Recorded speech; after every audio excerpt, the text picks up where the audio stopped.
안녕하세요. 사랑하는 성도님, 은혜의 주님이 우리와 함께 하십니다. 우리와 함께 하시는 주님을 찬양합니다. 기도합시다. 사랑과 은혜의 주님 감사합니다. 오늘도 주님의 말씀을 기다리며 사모합니다. 오늘도 주님의 말씀으로 저희들을 새롭게 하여 주시고 또 말씀에 담긴 주님의 거룩하신 뜻을 분별하며 믿음으로 순종할 수 있도록 인도하여 주시옵소서. 예수님 이름으로 기도합니다. 아멘. 오늘 말씀은 민수기 4장 1절에서 33절입니다. 네, 좀 긴 구절인데요. 오늘은 제가 1절부터 말씀을 나누면서 시작하겠습니다. 자, 이제 민수기 4장에 들어오면은 특별히 그 레위인들이 이제 레위의 세 아들들이 있었죠. 그들이 해야 할 일이 무엇인가. 그래서 레위인의 직무에 관해서 자세하게 나옵니다. 물론 이제 이 직무에 관해서는 이미 3장에서도 간략하게 또 이미 나와 있지만 이것을 조금 더 자세하게 이렇게 설명하고 있습니다. 그래서 아주 간단하게 레위인을 계수하고 여기서는 뭐 몇 명이나 뭐 그런 건 없지만 계수하고 그들의 직무는 이것이며 이렇게 일을 수행해야 한다라고 하는 그런 구체적인 지침이라고 할 수 있습니다. 자, 먼저 레위의 아들 중에 둘째 아들인 고핫 자손의 임무를 먼저 이야기합니다. 이제 원래 큰아들 게르손이 아니라 이제 고핫을 먼저 이야기하는 것은 이들이 다뤄야 될 것이 지성물에 관계된 것, 그러니까 아주 가장 거룩한 것, 그래서 법궤와 또 그것과 관계되어 있는 지성소에 있는 또 성소 안에 있는 그 성물들을 다뤄야 했기 때문에 아마 이 고핫 자손들의 임무를 먼저 이야기한 것 같습니다. 자, 1절입니다. 여호와께서 모세와 아론에게 말씀하여 이르시되 2절 레위 자손 중에 고핫 자손을 종족과 조상의 가문에 따라 집계하라. 하지만 여기에 몇 명이다 뭐 이런 것은 나오질 않고요. 자, 그런데 이렇게 일을 할 사람들의 나이가 제시됩니다. 3절 30세 이상으로 50세까지 회막일을 하기 위하여. 이 30에서 50세는 모든 레위인에게 적용이 됩니다. 그래서 여기 고핫 자손뿐만 아니라 뒤에 나오는 게르손 자손도 23절에 보면 30세 이상 50세까지, 또 무라리 자손도 30절에 보면 30세 이상 50세까지입니다.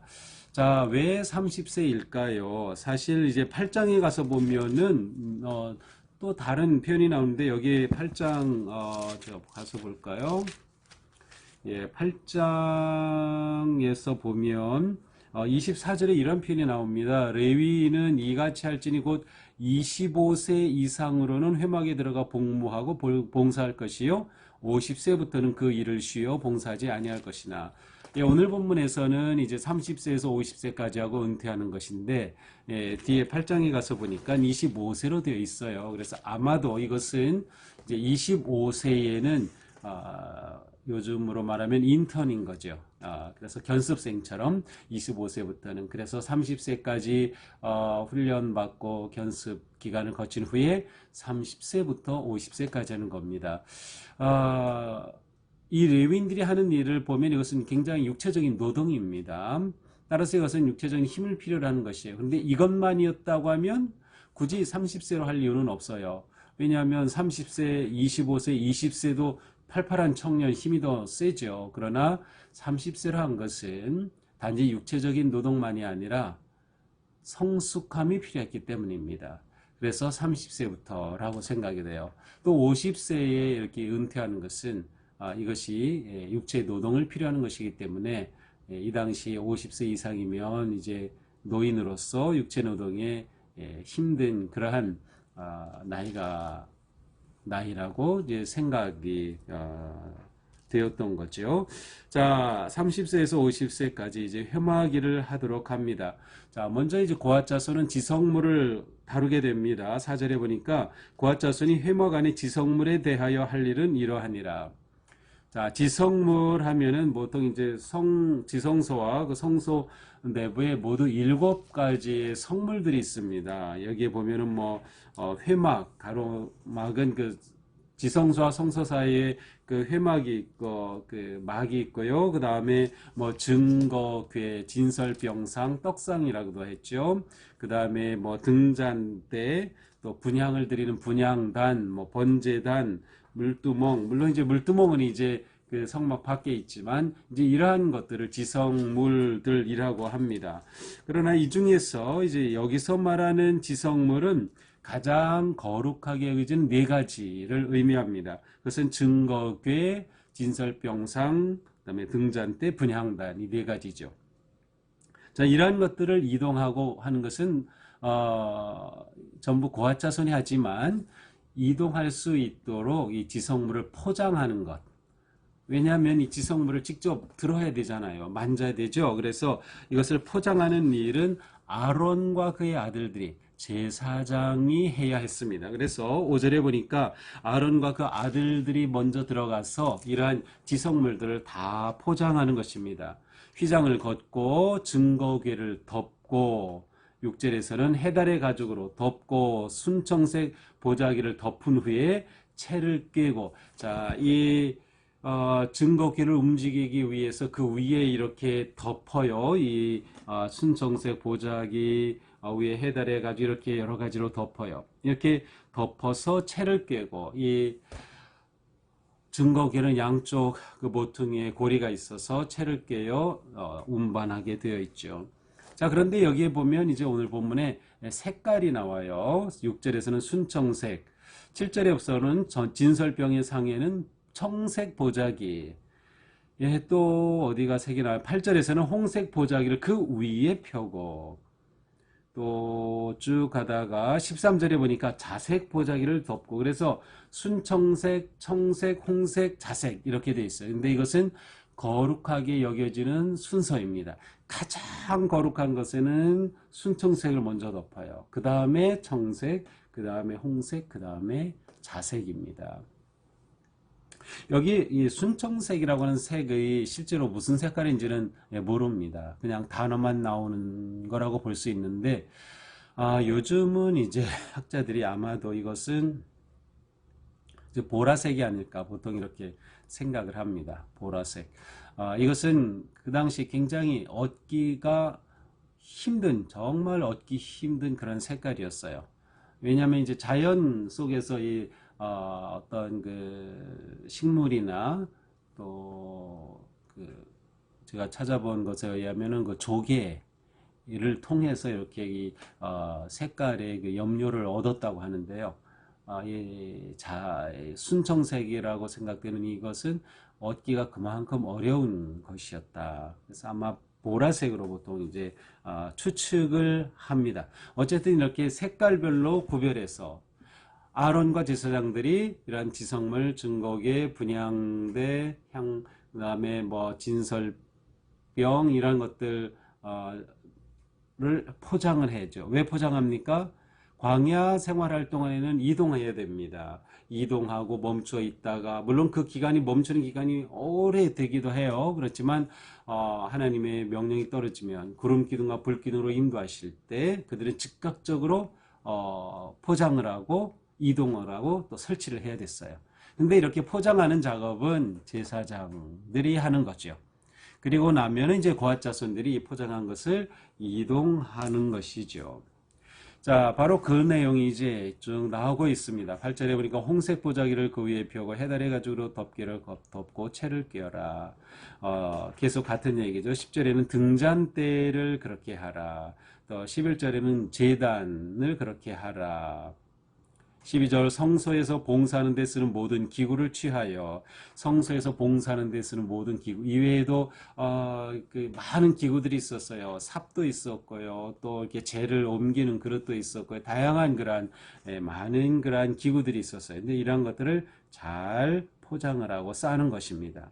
이렇게 싸서 그것으로 이동할 수 있도록 준비해 주면 고핫 자손이 그것을 이동하죠. 15절이에요. 진영을 떠날 때 아론과 그의 아들들이 성소와 성소의 모든 기구 덮는 일을 마치거든. 이렇게 기구를 덮는다, 포장하는 것을 마치면 고핫 자손들이 와서 메일 것이니라. 그러나 성물은 만지지 말라. 그들이 죽으리라. 하지만 이것을 만지면 안 돼. 그래서 채를 꿰서 채만 들게 돼 있어요. 직접 그것에 대면 안 되죠.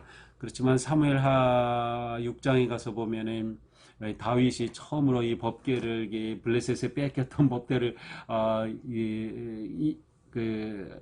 안치했던 것을 이동해 오려고 하다가 그만 이 흔들리는 법궤를 잡았던 우사가 그 자리에서 즉사하는 사고가 생기죠. 바로 이 규정을 따르지 않은 겁니다. 만지면 안 되는데 만졌던 거예요. 자, 이렇게 해서 고핫 자손들은 이 모든 것들을 이동하게 됩니다. 16절 제사장 아론의 아들 엘르아살이 맡을 것은 등유와 태우는 향과 항상 드리는 소재물 관유이며 장막 전체와 그 중에 있는 모든 것과 성소와 그 모든 기구니라. 그래서 제사장 아론과 엘르아살 또 그의 아들들이 이러한 것들을 다 준비하면 고핫 자손들은 이동을 한다. 자, 17절 여호와께서 또 모세와 아론에게 말씀하여 이르시되 너희는 고핫 자손의 지파를 레위인 중에서 끊어지지 말게 하라. 그들이 지성물에 접근할 때 그들의 생명을 보존하고 죽지 않게 하기 위하여 이같이 하라. 네, 거룩한 성물에 손대면 죽는다. 그래서 그렇게 사고를 당하지 않도록 이 규칙을 잘 따르라는 거죠. 이같이 하라. 아론과 아들들이 들어가 각 사람에게 그가 할 일과 매일 것을 지휘하게 할지니라. 그냥 맡겨놓으면 이게 중구난방 또 이 규정을 어길 수가 있어요. 그래서 정확하게 지킬 수 있도록 지휘를 하게 했습니다. 그들은 잠시라도 들어가서 성소를 보지 말라. 그들이 죽으리라. 잠시라도 성소 안에, 그 지성소 안에 들어가서 보면 안 된다라는 것이죠. 성소 안에도 들어갈 수는 없어요. 그것은 제사장이 가서 분향을 하고 하는 것이기 때문이죠. 그래서 들여다보지 말라, 만지지 말라라는 이런 표현들이 나옵니다. 자, 21절부터는 이제 레위의 큰아들인 게르손 자손들의 임무입니다. 이미 3장에서 짧게 봤지만 이 게르손 자손들의 임무는 간단합니다. 성막과 휘장을 옮기는 겁니다. 성막과 휘장. 자, 이것도 그들 마음대로 하는 것이 아니라 28절에 보면 제사장 아론의 아들 이다말이 감독해라. 그래서 이다말의 감독하에 전체 성막을 덮고 있는 휘장이 있겠죠. 그 성막과 휘장들을 또 가로막은 휘장이라는 것들을 전부 관리하는 것은 바로 이 게르손 자손입니다. 자, 나머지는 이제 무라리 자손, 셋째 아들이 하는 일이죠. 29절부터 나오죠. 역시 30세부터 50세까지. 이들이 하는 일은 뭐예요? 성막의 골조를 움직이는 겁니다. 그러니까 널판을 대고 또 금속으로 된 것도 있어요. 그러한 것들, 골조들을 설치했다, 그것을 분해하고 하는 일을 바로 이 무라리 자손들이 맡아서 하는 겁니다. 그래서 그들이 할 일은 장막의 널판들과 띠와 그 기둥 받침들과 32절 뜰 둘레의 기둥들, 받침들, 말뚝들, 줄, 모든 기구와 그것에 쓰이는 모든 것이다. 역시 이것도 제사장 아론의 아들 이다말의 수하에, 이다말의 감독하에 일을 진행해야 했습니다. 자, 이렇게 해서 레위 자손들은 성막과 관계된 일을 하도록 구별되었고요. 그래서 그들은 이제 이러한 일을 하라고 구체적으로 그들의 직무를 가르쳐 준 것이 바로 오늘 말씀이에요. 그래서 크게 보면 레위의 세 아들들이 큰아들 고핫, 그다음에 둘째 아들 큰아들 그 게르손, 둘째 아들 고핫, 셋째 아들 무라리에게 맡긴 것이죠. 근데 이제 둘째 아들이 맡은 것이 가장 거룩하게 여겨지는 것이기 때문에 먼저 오늘 본문에서는 먼저 언급이 됩니다. 그래서 고핫 자손들은 성물과 관계된 것들을, 그 다음에 게르손 자손들은 성막과 휘장에 관계된 것들을, 무라리 자손들은 성막을 세우는 골조와 관계된 것들을 맡아서 이동하고 또 설치하는 일을 맡았습니다. 자, 오늘 말씀을 보면서 우리는 하나님의 일에는 정해진 방식이 있어요. 거기에는 규칙이 있어요. 그냥 아무렇게 하는 것이 아니라는 것이죠. 그래서 하나님의 일과 직무에는 정해진 규칙과 방식이 있다는 것을 보여줍니다. 이것은 우리가 주님의 일을 할 때에 잊지 말아야 할 겁니다. 그냥 우리가 원하는 대로 내 마음대로 뜻대로 하는 것이 아니라 정해진 방식과 규칙을 따라서 해야 한다는 점이죠. 왜 그럴까요? 목적은 거룩함을 지켜야 하기 때문입니다. 하나님이 임재하시고 만나주시는 이 성막, 그리고 하나님의 임재를 상징하는 증거기에 법궤가 있죠. 이 거룩한 것들을 지키기 위해서 함부로 할 수 없는 거예요. 사람의 방식으로 해서는 안 된다. 정해진 규칙과 방식을 따르는 것이죠.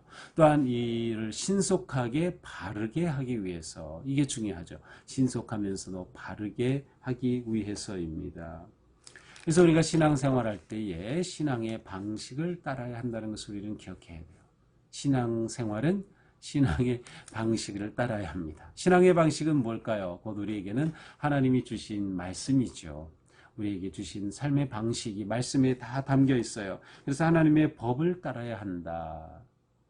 여기서 중요한 것은 우리의 거룩함을 지켜야 한다. 구별된 삶을 살아가야 한다. 그러기 위해서 온전히 순종해야 한다. 레위의 자손들이 제사장들의 지시에 따라서 온전히 다 일을 처리하도록 한 것처럼 우리는 온전히 질서 있게 순종해야 한다는 거죠. 우리가 주님의 일을 하기 위해서는 성숙해야 합니다. 30세 이상이 되어야 했다는 말이 그 말씀이죠. 그래서 우리는 성숙해야 한다. 그러니까 주님의 일을 하도록, 우리가 주님의 일을 또 잘할 수 있도록 내가 신앙적으로 깊어지고 성숙하기 위해서 힘써야 합니다. 저절로 성숙해지지는 않습니다. 우리가 힘써야 합니다. 말씀을 잘 먹어야 하고요. 예배를 바르게 잘 드려야 하고요. 선한 일에 힘써야 하고 말씀에 순종하는 삶을 계속 실천해야 하는 것이죠. 중요한 것은 하나님의 일은 힘을 들여서 해야 하는 겁니다. 이 레위인들이 하는 것을 보면 노동입니다. 중노동이기도 하죠. 이 노동이에요. 하나님의 일은 노동입니다. 예배라고 하는 단어가 liturgy라고 영어로 하는데요. 이 liturgy는 레이투르기아라는 성경의 단어에서 왔어요. 이 레이투르기아는 섬김 혹은 예배로 번역이 돼요. 예배는 노동입니다. 예배는 노동이에요. 믿음의 삶은 노동입니다. 힘을 들인다는 것이에요. 힘써서 해야 된다는 것이에요. 하나님께서 우리에게 맡기신 직무를 그렇게 힘써서 감당하는 것, 이것이 우리가 신앙생활 잘하는 거예요. 힘써서 하는 것. 이 모든 과정에서 우리는 지켜야 할 규칙을 따르고 특별히 절제해야 됩니다. 만지지 말라, 들여다보지 말라. 우리가 보고 싶고 만지고 싶어 하는 것들을 절제하는 그러한 믿음의 결단이 필요하죠. 그러기 위해 우리는 영적 긴장감을 늦춰서는 안 됩니다. 계속해서 영적 긴장감을 가지고 주님의 일을 할 때 우리는 하나님을 기쁘시게 할 수 있는, 또 하나님의 뜻에 따라서 온전하고 바른 그러한 거룩한 사역들을 감당하리라고 믿습니다. 오늘 하루 사는 동안 또 우리가 주님의 일을 할 때마다 오늘 말씀이 우리에게 그대로 적용이 되어서 하나님이 원하시는 그 규칙을 따라서 하나님이 원하시는 방식으로 살아가는 거룩한 하루가 되기를 축복합니다. 기도합시다. 주님 감사합니다. 오늘 또 주님 은혜로 저희들을 인도하여 주셔서 말씀으로 깨우쳐 주시니 감사합니다. 저희의 믿음의 삶은 하나님의 기뻐하실 규칙과 뜻을 따르는 것임을 또 오늘 말씀을 통해서 깨달았습니다. 하나님을 섬기는 일에도 하나님이 기뻐하시는 방식이 있는 것을 또한 보았습니다. 주님, 저희가 거룩한 삶, 하나님이 원하시는 또 하나님이 보여주신 말씀과 방식을 따라서 살아갈 수 있도록 인도하여 주시옵소서. 제가 더욱더 성숙하여서 주님의 일을 잘 감당케 하여 주시옵소서. 언제나 하나님의 말씀을 가까이 하며 하나님의 뜻을 분별하고 거룩한 삶을 온전히 지켜갈 수 있도록 오늘도 주님의 은혜로 인도하여 주시옵소서. 예수님 이름으로 기도합니다. 아멘. 네, 오늘도 주님의 은혜 안에서 우리의 삶이 질서가 있고 방식을 따르고 하나님께서 원하시는 그 길을 잘 걷는 그런 하루가 되기를 축복합니다. 사랑합니다.